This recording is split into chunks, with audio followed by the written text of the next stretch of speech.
background of your work and what are you currently involved in? Yeah.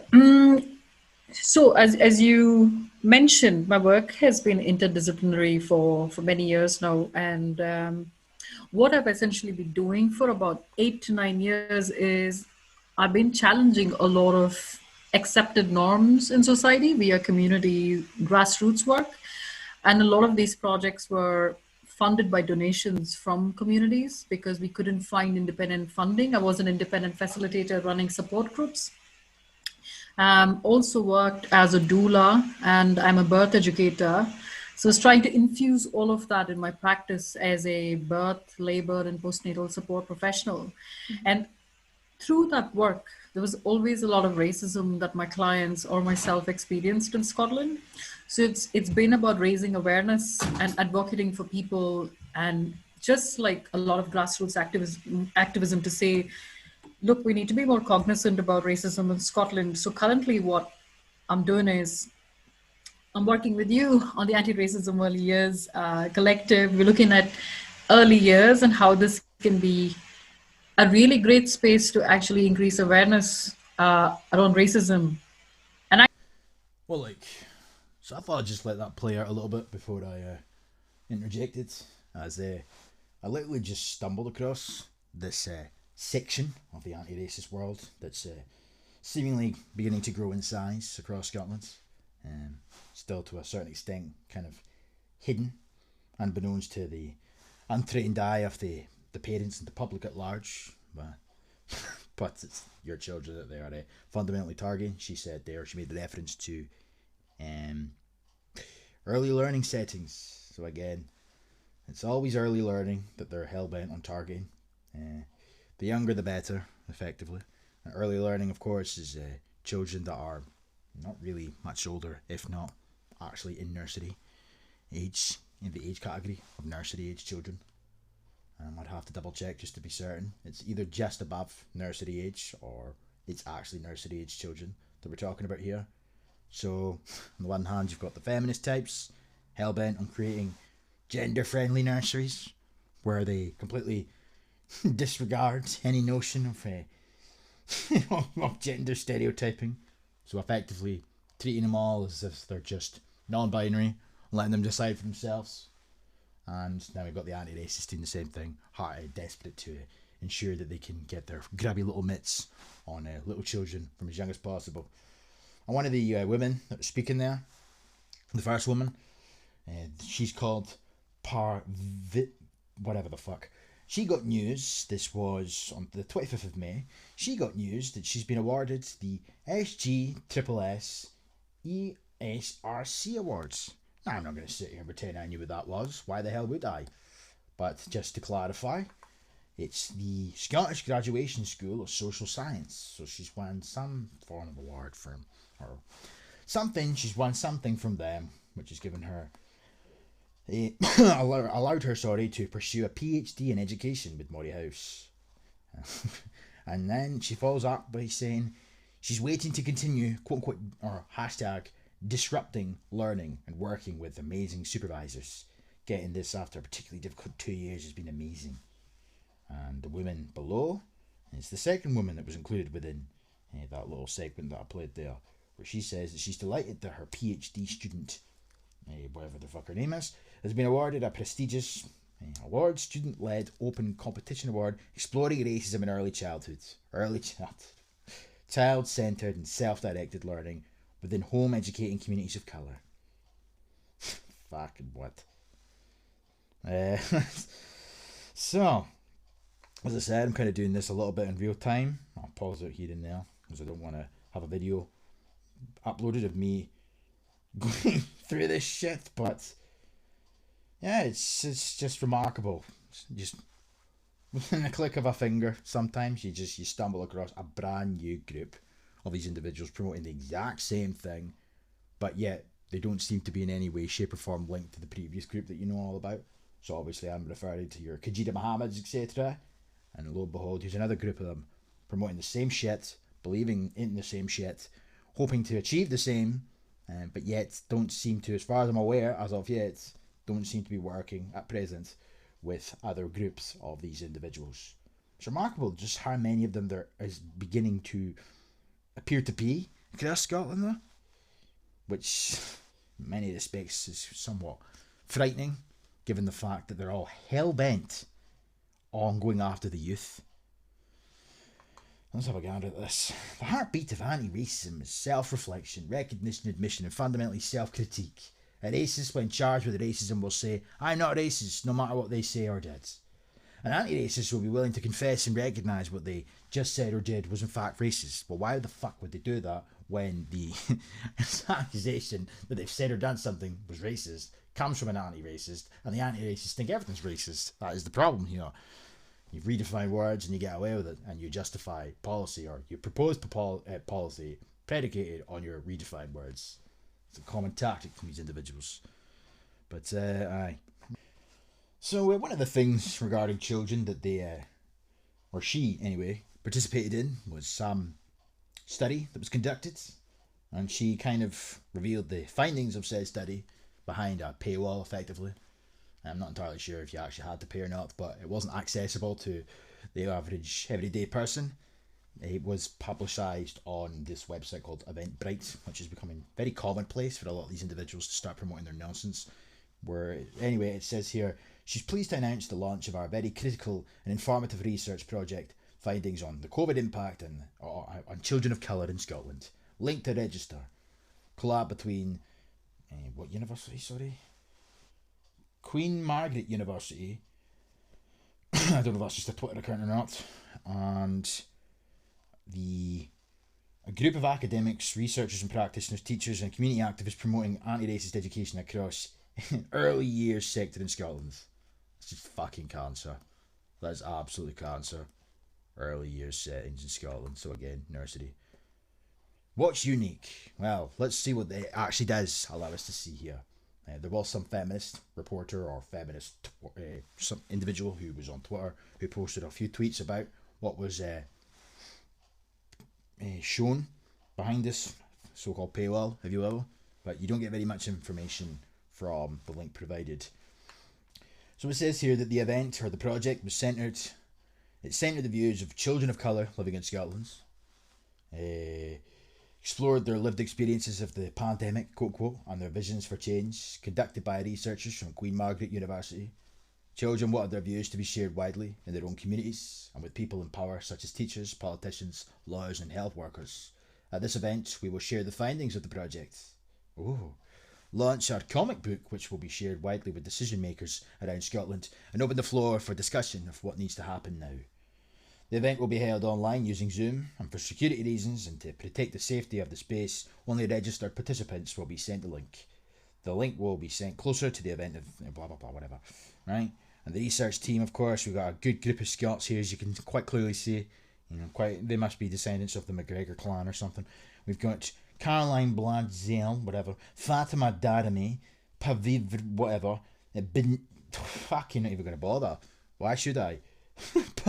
They're not Scottish. At the end of the day, are they? They might very well have been born here, but they're descendants of people from elsewhere, and that's a common theme with the anti-racists. They love to talk about disparities. Things are too white. Well, I'm seeing a very noticeable pattern here when it comes to anti-racism and critical race theory promotion that targets our youth in Scotland.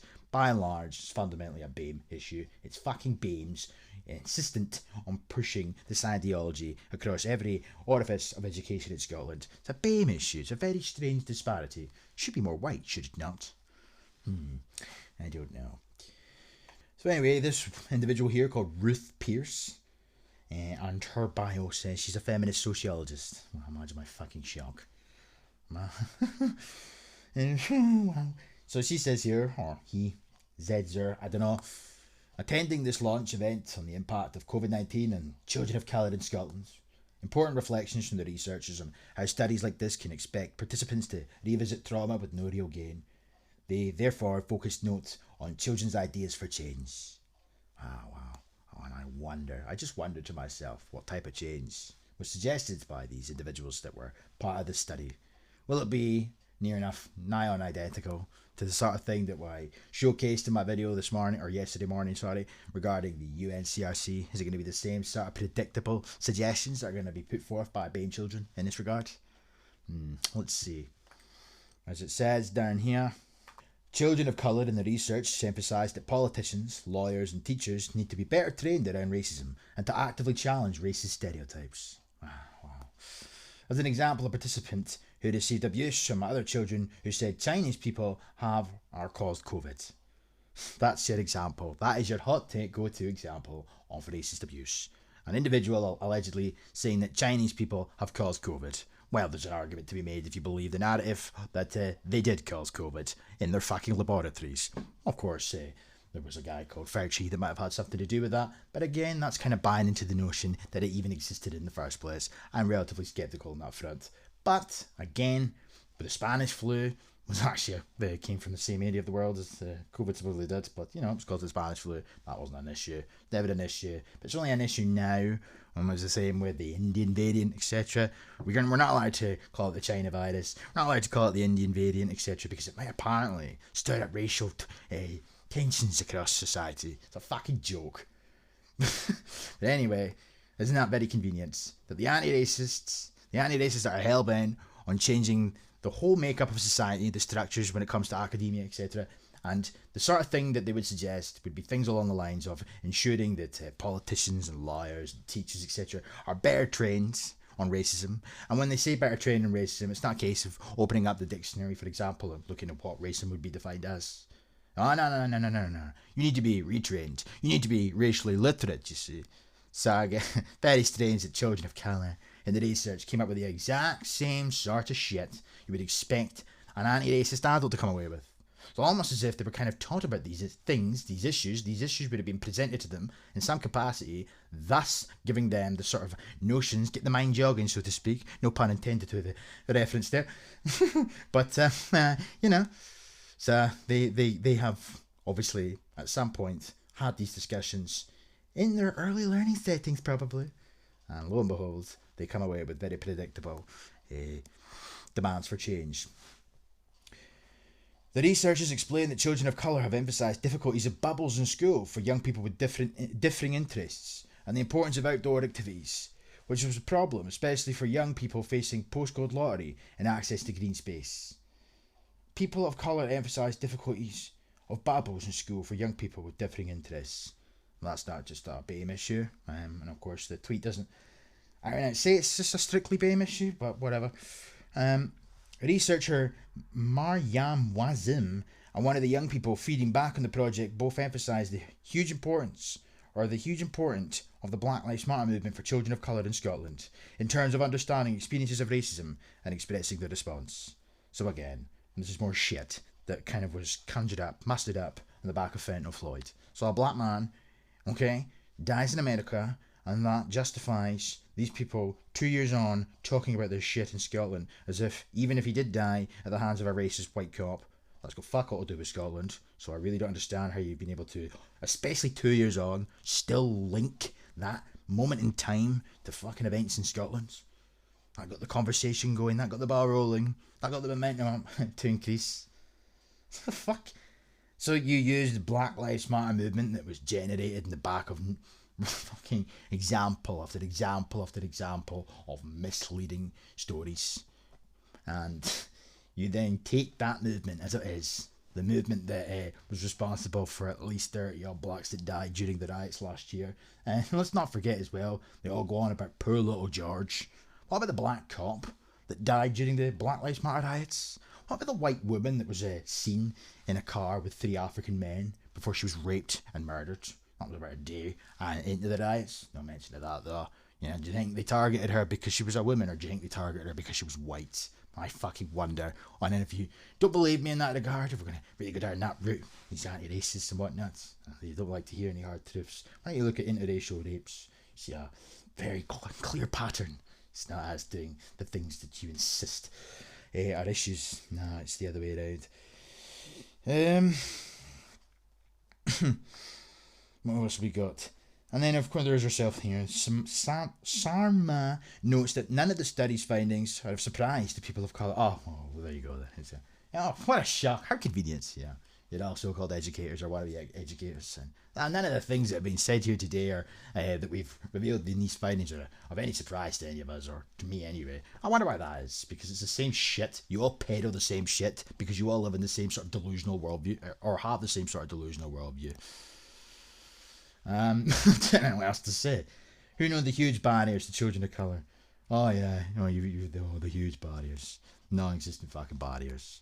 I mean, it's a self-fulfilling prophecy in many respects, because they fill these children's heads with this cancer. But in the BAME environment, it must be different, because critical race theory does go both ways to a certain extent. It's a poisonous anti-white ideology, or it's been used that way anyway, but it does have ripple effects to the BAMEs, because they then have to convince little BAME children that they're oppressed, and everyone's racist, and everyone's holding them back. That's detrimental to them as well, is it not? By and large, if you allow that problem to fester, in and of itself creates tensions between races. Very thing that you people claim you're trying to eradicate. So for you to sit there smugly, presumably, feel vindicated at the fact that nothing from that study, nothing from the findings that's been revealed are a surprise. I mean, fucking pull the other one. I mean, nothing that has been stated within the little bit of tweets that we've been provided by fucking Ruth Pierce, the tranny advocate, by the looks of her bio. Nothing that's been said here is groundbreaking. It's just the sort of shit you would come to expect. If they didn't mention, if there was no mention of the fact that this came from children, I would have just have expected this to have come from the likes of Khadija Mohammed, because it's the same nonsense all the time. They never changed it. They could never change it up. They didn't need to. Anyway, to summarise this portion, I don't know where the fuck I'm going with this. As I said, I'm kind of looking at all this in real time. The powerful and honest discussion of power imbalances, whiteness, manifestations, our spaces, even safe for our CYPOC, children and young people of colour. Our spaces even safe. What the fuck? But the powerful, an honest discussion. There's nothing dishonest about what's being said. On power imbalances, again, that's the definition of power, because that's what it's about, really. It's about power. They want it. Whiteness, manifestations, or spaces, and how white educators need to disrupt. It's the onus is on white educators to disrupt. Yeah, okay. Absolute privilege is the hashtag. Oh yeah, fucking we all reek of it. Such a privilege that we have to listen to your bullshit, and we can't say anything really. By and large, because we'll get done for racism. Whereas you can say what the fuck you want, because you're just sticking it to the white man, or should I say, nursery age white boys. I'm working with you on the Anti-Racism Early Years Collective. We're looking at early years and how this can be a really great space to actually increase awareness around racism. And actually, a lot of people assume it's about children, but it's not. It's about the practitioners, because children are looking at and observing experiences and imbibing them from people who are their caretakers, and really they're observing a lot all the time in society. So they're replicating behaviors, and so it's the adults who are around children whose attitudes need to be changed. They're implicating behaviors, apparently. Okay, so let's just take what she said there at face value and play that to its logical conclusion. So this is just about teaching the educators that are teaching the very young children. Why? I mean, come on, right? How would they? What would they do differently in the class upon learning what they learn from these individuals that would then in turn subconsciously give off the the pheromones, shall we say, for the little children to then implicate and mimic themselves and adopt themselves. By and large, at some point, these conversations are going to have to be brought up to children in some capacity, some shape or form, in order for the children to then in turn notice that it's a fucking thing. It's all very well and good to just say that you're apparently targeting the educators in these vicinities, these sectors, because the children, they're simply adopting what they see. So the implication is that prior to this intervention from these anti-racist gurus, the teachers are just walking around. I don't know. Am I being immature to assume that we're expected to believe that they're just dropping bombs and whatnot around the joint? Nah, come on. What would be different? What the fuck would be different? challenged, and also doing a lot of work on anti-racism education in Scotland. So essentially this group is now 4 months old, and we set it up with two of my Black co-admins because we're all engaged in activism, and these are our lived experiences. We're fighting against racism and microaggressions almost every single day. It's exhausting, it's repetitive. Oh, come on. Oh, for fuck's sake. Oh, they're activists, so good for you. That's what most of you individuals seem to do. That's what a lot of non-entities seem to end up being, I've noticed. But it's exhausting fighting those microaggressions every day. You know, you're reminding me of Graham Campbell. You know, heavyweight Graham Campbell, ducking and dodging the microaggressions on a daily basis. Several a day. We're always coming for poor old Graham. But this woman here is now saying it's exhausting. Experiencing those microaggressions every single day. Yeah, I suppose it might very well be exhausting when absolutely anything that you dislike in a daily basis can be attributed to racism because you redefine the word. And you've gone so far now, so desperate to prove that racism is actually a fucking problem to justify your non-existent position as an activist. You've decided to jump on the microaggression bandwagon, a made-up fucking term that you can attribute to absolutely anything you dislike. Things as futile as a racist stare can be a microaggression. Things that you don't like because you think that they wouldn't have been said to a white individual, that's a microaggression. And by and large, a lot of these problems stem from your own worldview that's poisoned your own mind.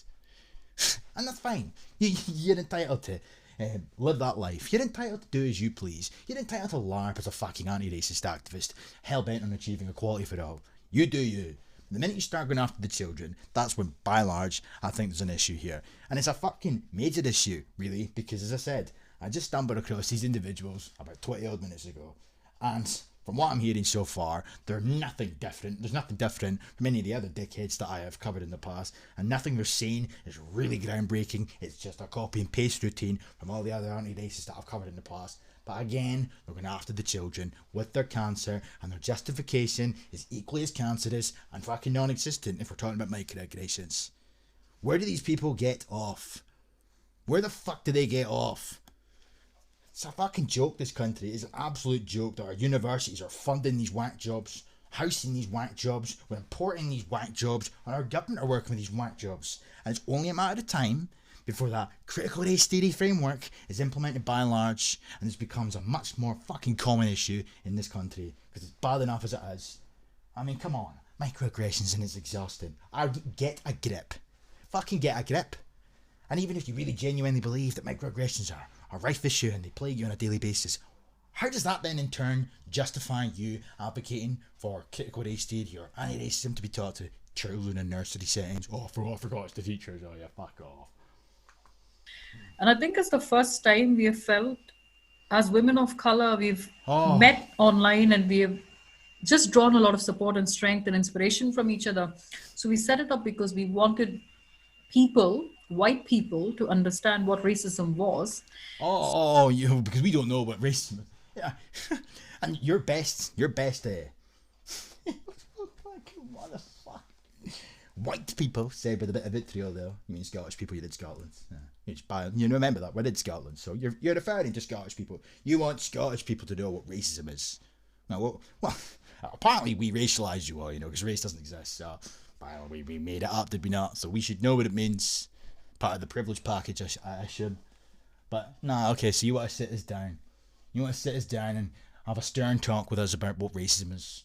And you're going to pull out your little PowerPoints, I assume, or maybe you're going to spice things up a bit and you're going to use, fucking Microsoft Word with Comic Sans text. And you're going to showcase to us the clear-cut, harrowing proof, microaggressions. That's your best example, is it?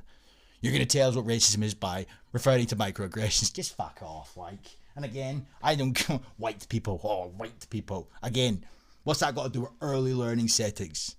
Stop conflating the two. I mean, I know that's not an intention, obviously, but I mean, you're. How does you being a babe woman don't sound stupid with the microaggressions, getting together with other babe women online, lead to you all ending up deciding to go after our youth? That's what I want to know. So we've written a lot of units. It's really like doing a course, but for free. And it's through a lot of different types of visual aids, because we have lots of people are neurodiverse. We have people from various backgrounds, you know, and it's a massively intersectional space. And so we compile, we collate information. We do a lot of secondary research that is collated and compiled and presented. We do a lot of our own writing as well. And the platform is there to also help, you know, Black, brown, indigenous people of color, BBIPOC. Oh man, the BIPOC reference. You know, we're not allowed to be indigenous. Apparently we're just whites. And you know. But so if we're not allowed to be indigenous, you can drop the indigenous routine for all the other groups of individuals that you insist on calling indigenous. You know. Because the indigenous people of America, well, they're not from there, are they? And the indigenous types from, what is it, New Zealand or Australia? I can't remember which one it is. They're not from there, are they? No. Nah. It's funny how that works. But we're not allowed to be indigenous. Nah, we get the routine of what really is Scottish. There's no such thing as a Scots. But yet there's indigenous groups out there that come from different parts of the fucking world. So, it's funny. Well, whatever. But you're all one. You're all fucking one, apparently. Oh, you're BIPOCs. I mean, they're just taking American terms now and just copy and pasting it in Scotland. Bad enough that we had this shit from a college campuses in America. Was there in Kimberley, Crenshaw, whatever the name is? Started this nonsense with intersectionality, a theory that's never been proven, but they all talk about it as if it's a fact. And critical race theory as well. Two American concepts, slap bang in the middle of Scotland. And now they're even adopting other nonsensical fucking terms taken straight directly from American college campuses. BIPOC. I mean, come on. We've got more of a claim to say we're indigenous than some of the people you're referring to, but don't let that stop you. Understand how the internalized racism that we have basically imbibed through years of whitewashing and, you know, because of colonization and imperialism, actually impacts the way. Oh yeah, you internalize racism. My God, that's just fucking cringe, man. This is actually terrible. It's terrible that these people are considered academics and educators. It's even more frightening when you consider the fact there's a hell of a lot more of them out there that we just haven't come across yet. How many of these individuals say and believe this shit that are part of the building racial literacy program that we just don't know who they are, but we don't know the names of, because all we know to date, there's at least 80 odd of them, 80 plus, up and down Scotland, some in early learning settings. Maybe it is these individuals and they've just not owned it yet. Who knows? Point is though, there's at least 80 of them, and that's the ones that we know.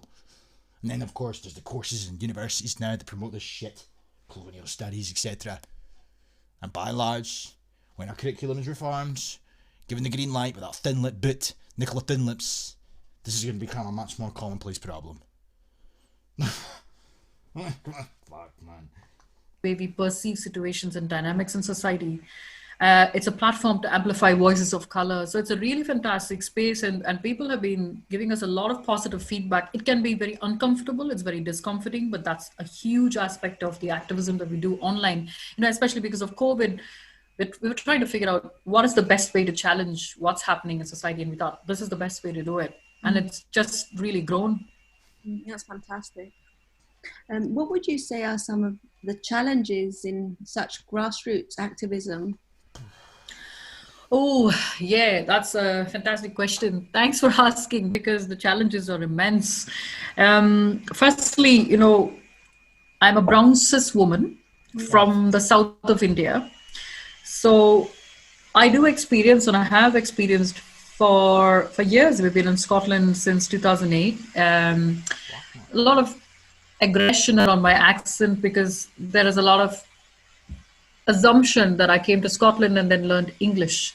And there's a lot of aggression on my accent because there's a lot of assumptions that I came to Scotland and then learned English. What does that even mean?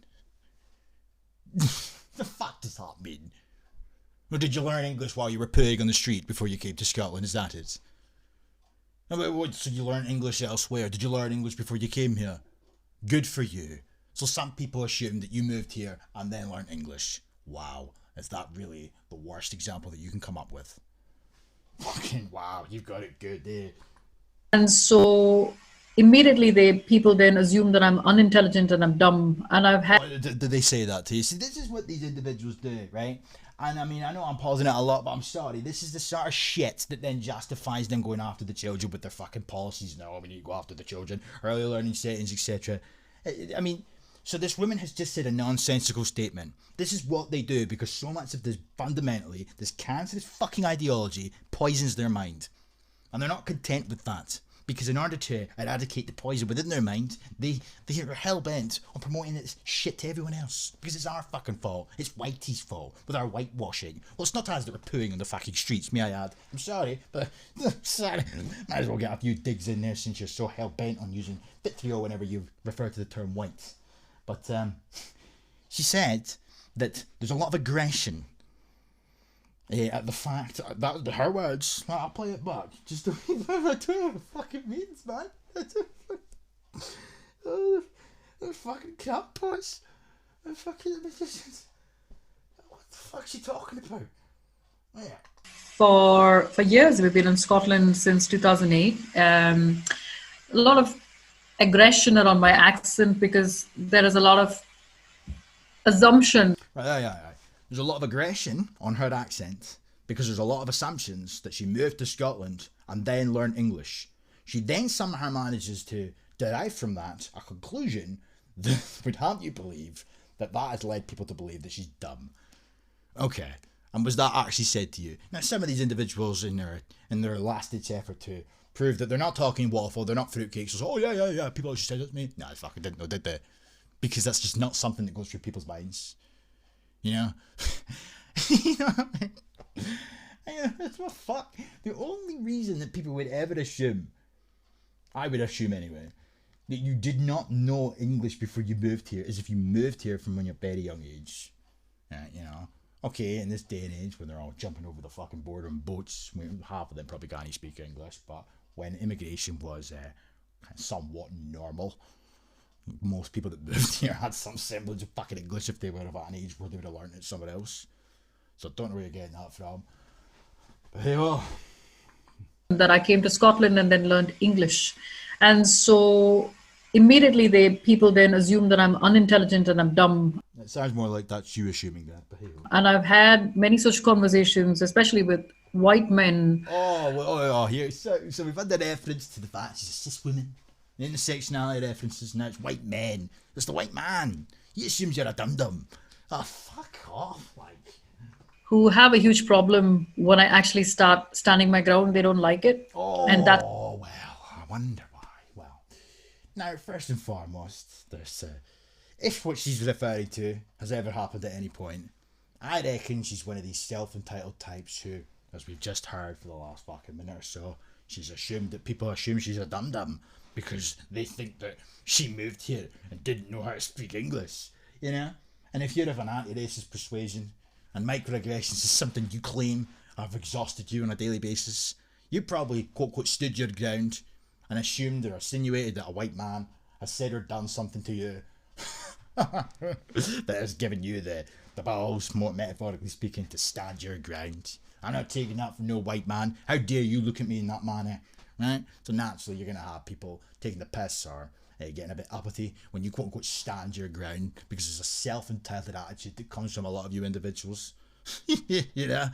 And you even hear it reeks of it even in that. Oh, they don't like it when I stand my ground. Oh, fuck off, like.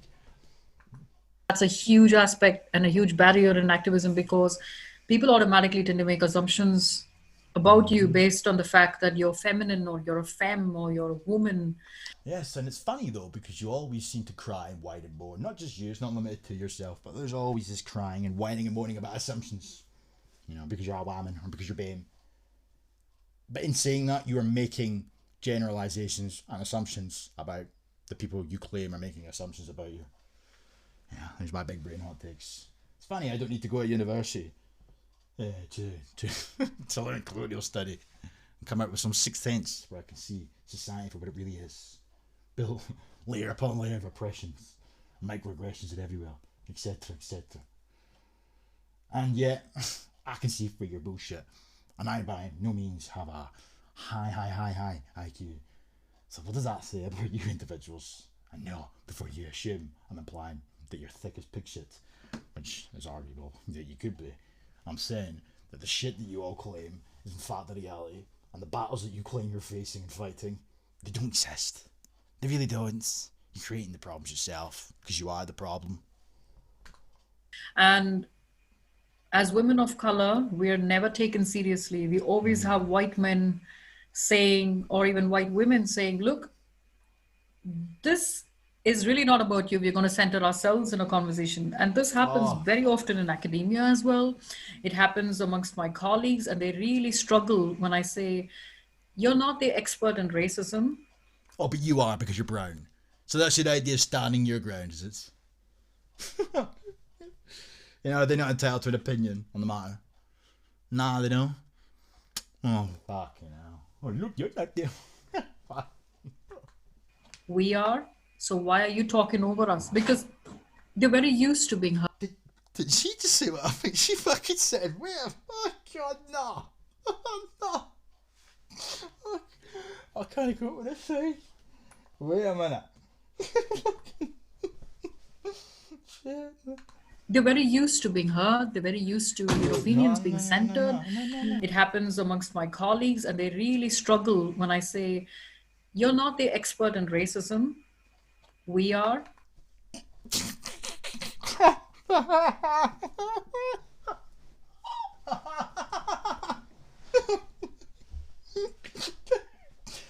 Oh, God. My God. I'm fucking... Listen, Whitey. Listen, I hate to be this guy, that guy. You're not the expert in racism here. We are. Why? Because I'm brown. I mean, fuck off. What is the difference? So you get pissed off because you think that white people are assuming that they're the experts on race. And presumably that's because they're white, so they don't have white privilege kicking in. But you think that you're the expert purely for being brown. This is a fucking joke. You know, I'm laughing at these people because this is a fucking joke. This is an embarrassment. An absolute embarrassment. At least Khadija Mohammed's got some fucking decorum about her, you know? And she's a hot babe. This is just fucking... Wow. I take it back. They're not all the same, are they? This is low-brow, low-hanging fruit, critical race theory, anti-racist bullshit, this. I mean, oh my God. Fuck, like... Oh my God, this is scraping the barrel.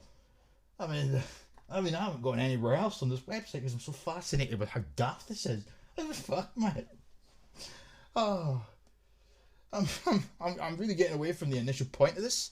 Is the fact that yet again we've got more anti-racists, and they're claiming that all these issues are prevalent in society, and they're hell bent on targeting the youth, or they're hell bent on changing society via the education field, etc.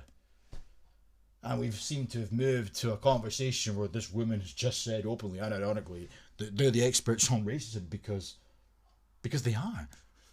Fucking what?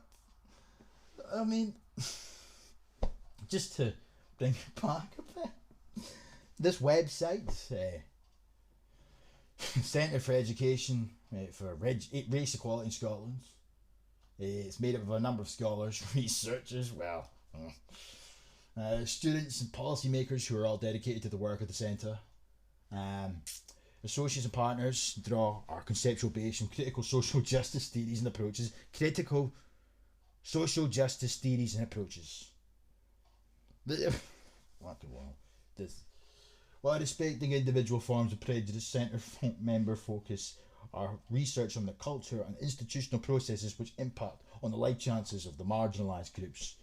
We draw from a range of theorists such as Bourdieu, Marxism, the Frankfurt and Chicago schools, critical race studies, feminist theory, post-colonial writings, and queer theory. They draw from these institutions, they draw from the people that made up the fucking Frankfurt School, for example, and Marxism. I mean, the fuck? What the fuck? This is... I mean, I'm still sort of caught in the moment in regards to how fucking daft that conversation was getting. But this is taking a bit of a turn, is it not? Fucking hell. Wow. I mean, Melina and Kajida and whatnot, they're not even that open about where they take their theories from. In addition, the group is interested in developing the research and theorizing in the area of intersectionality, multiple identities across issues, yeah. Okay, whatever. I can't believe that. We draw from a range of theorists such as Marxism, Bourdieu or whatever, Dewey, whatever, the Frankfurt and Chicago schools as well as critical race theory and feminist theory, post-colonial writings and queer theory. What the fuck?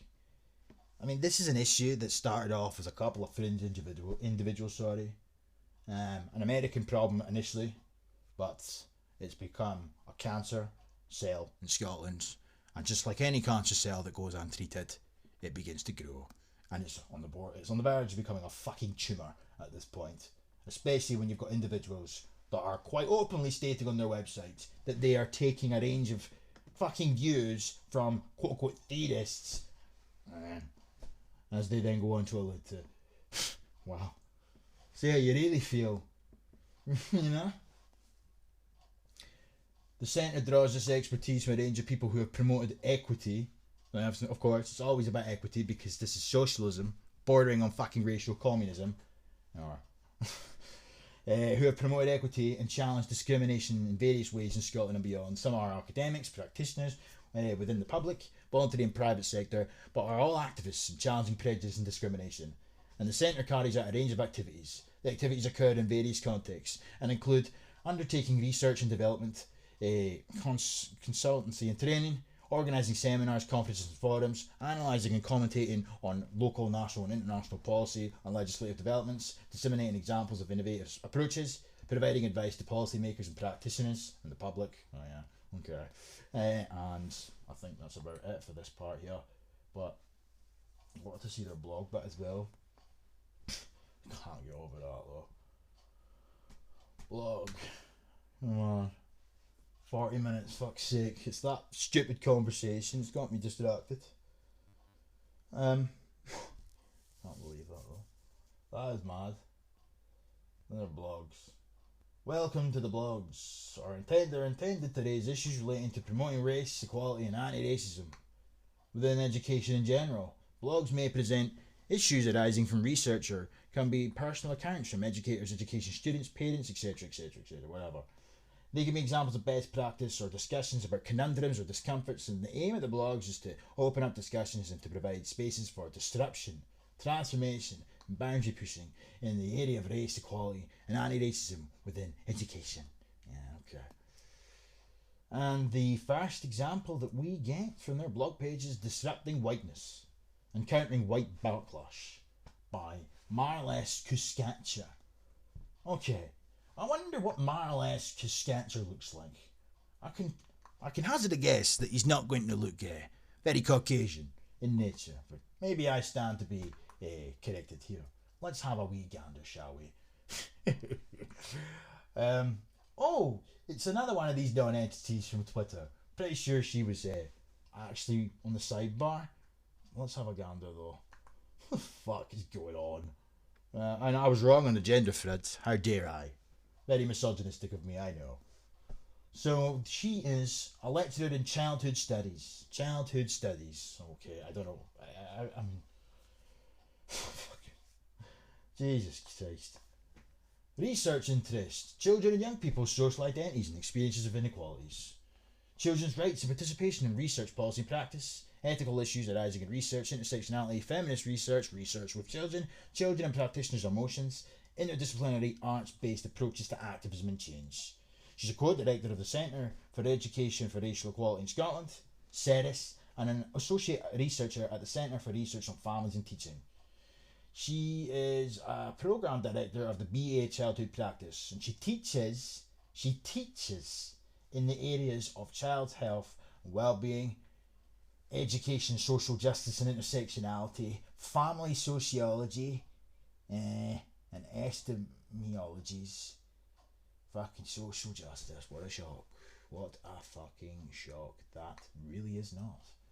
Fingerprints. Dive into the research topics where she's active. Alright.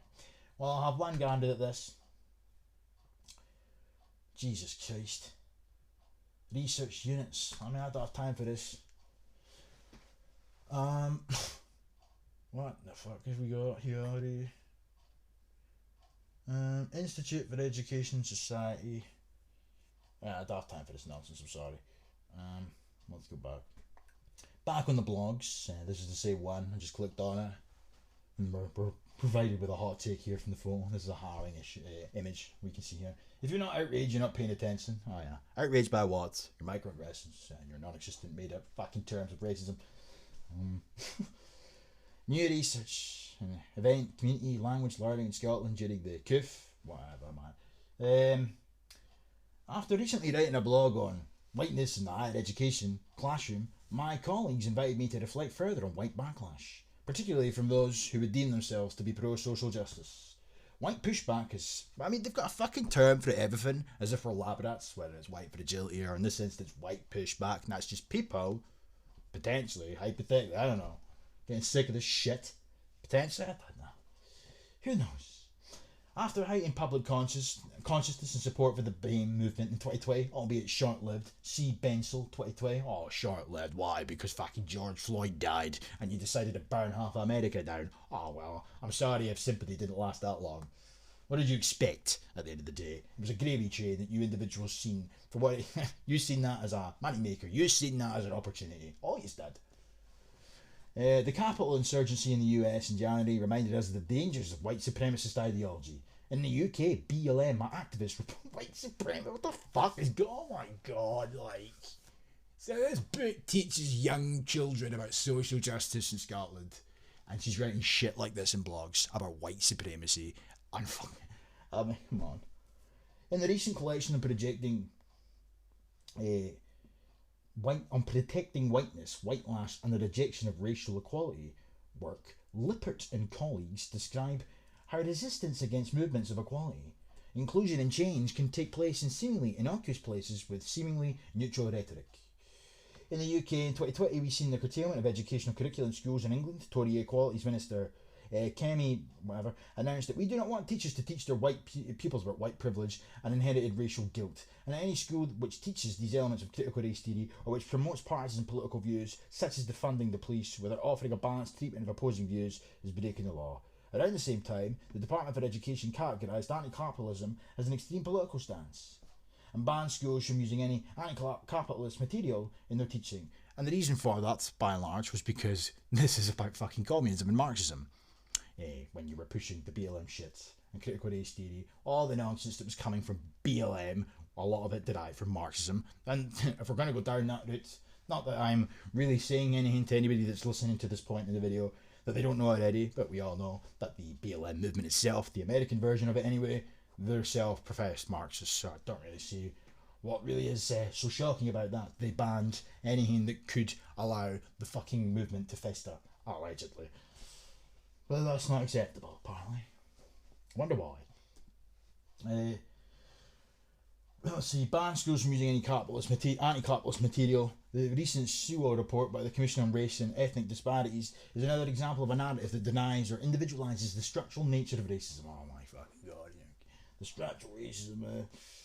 These developments, of course, follow years of hostile environment policies and Windrush scandal.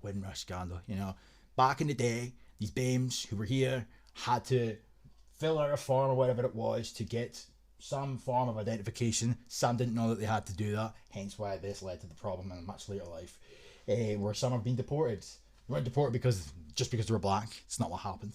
It just happened to be the fact that these individuals that got caught up in this issue were black. And of course, she refers to the hostile environment. The hotels up and down the country completely filled to the brim of brown and black men, mainly men from countries that have no fucking war going on, by the way. And we let in, 1 million plus migrants last year, legally, and the year prior to that was about 700,000.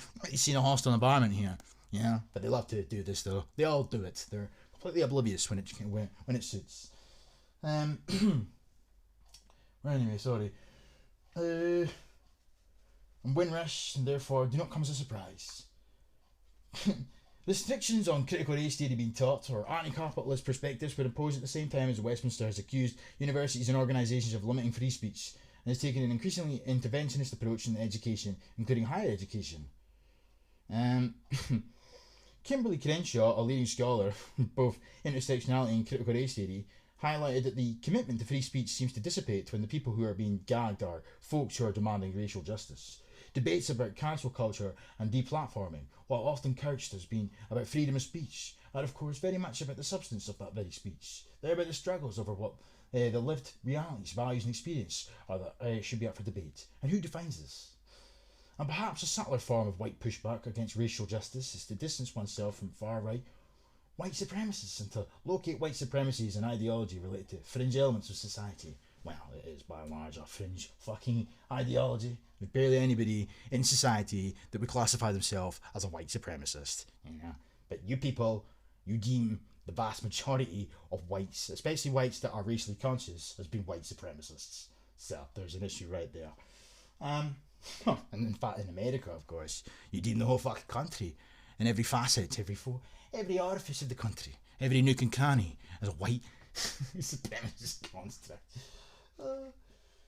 Anyway, related to fringe elements of society, polite liberals do not crass forms of racism. The reluctance to engage in deconstructing white hegemony ingrained in mainstream society enables the impact of white hegemonic thinking, policies and practice to continue to be invisible and not challenged.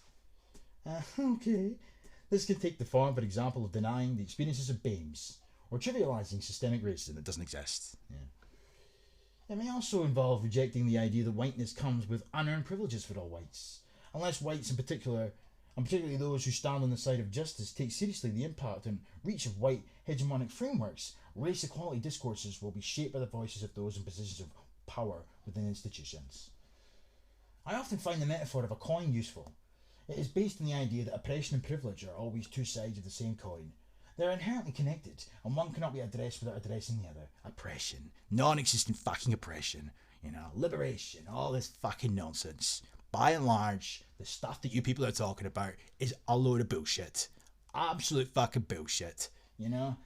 They insist on talking through the lens of fucking whatever waffler it is in the day. I'm sorry. I can't cope with this anymore, eh? The video's getting far too long. Let's just cut to the chase here. This fucking Mongo, who looks very, very, very similar to Elon Musk as it goes, just looking at her face there. I bet you she's got a massive cock and all to boot. Wouldn't surprise me. But she likes to Rowena Ashrad gets a courtesy mention at the end there for her constructive comments on earlier versions of this blog. Oh wow. Well. I stand corrected. There is a link. There is a fucking link because Rowena Ashrad. We all know who she is. Well, you might know, but I'm sick hearing her name. But wow, that's a great way to conclude. There is a link between all these non-entities after all. Shouldn't have been too surprised. But by and large, this is yet another boot who promotes the most toxic fucking nonsense and is insistent on ensuring that this bullshit becomes commonplace and teaches children. What the fuck else do you have to say? What the fuck? If I was sat here, I don't know, according to these people, I technically am doing this. If I was sat in my spare time writing far-right, white supremacist fucking blogs, then going in and teaching children they have something to say. So why is this any different? Why the fuck is this any different? Because by and large, it is anti-white by its very nature.